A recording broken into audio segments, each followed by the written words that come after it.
কুকরিহাটি ফেরিঘাটে যাত্রীবাহী ভেসেল ডুবে আতঙ্ক। হলদিয়ার কুকরিহাটি ফেরিঘাটে বড় সড় বিপদের মুখে পড়ল এক যাত্রীবাহী ভেসেল। বুধবার বিকেলে ফেরিঘাট থেকে দক্ষিণ 24 পরগনার রায়চকের উদ্দেশ্যে রওনা হওয়ার কিছুক্ষণের মধ্যেই কুকরাহাটির কাছাকাছি টার্ন নিতে গিয়ে ভেসেলের নিচের পাটাতনে ফুটো হয়ে জল ঢুকতে শুরু করে।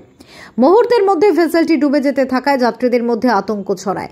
স্থানীয় সূত্রে জানা গিয়েছে, ঘটনার সময় ভেসেলে বহু যাত্রী ছিলেন, তবে সৌভাগ্যবশত কেউ আহত বা নিখোঁজ হননি। দ্রুত তীরে পৌঁছে যাত্রীদের নিরাপদে নামিয়ে দেওয়া হয়। ফেরিঘাট থেকে অল্প দূরত্বে এই দুর্ঘটনা ঘটায় বড়সড় ক্ষয়ক্ষতি এড়ানো গিয়েছে, যদিও ভেসেলের একটি অংশ মারাত্মকভাবে ক্ষতিগ্রস্ত হয়েছে। প্রাথমিকভাবে অনুমান করা হচ্ছে পাটাতনের পুরনো ক্ষয় ও দুর্বলতার কারণে এই বিপত্তি। ঘটনার পর ভেসেলটিকে উদ্ধার করে মেরামতের জন্য ঘাটে আনা হয়েছে। আমি এইমাত্র শুনলাম যে একটা ভেসেল ডুবে গেছে, খুবই দুঃখজনক।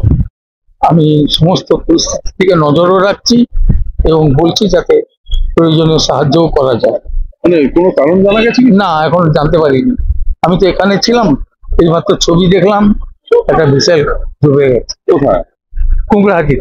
আচ্ছা, ওটা কি মানে রায়চকের ভেসেল না দামোদর? সেটাও কিচ্ছু বলতে পারবো না, আমি একটু পরে জেনে বলতে পারি। কিন্তু এখন এই মুহূর্তে কি কোনো পদক্ষেপ নিচ্ছেন? আমি নিশ্চয়ই যতটুকু দেখার আমরা দেখবো। Bureau report, live news TV. এই ধরনের আরো লেটেস্ট আপডেট পেতে হলে চ্যানেলটিকে লাইক, শেয়ার এন্ড সাবস্ক্রাইব অবশ্যই করুন।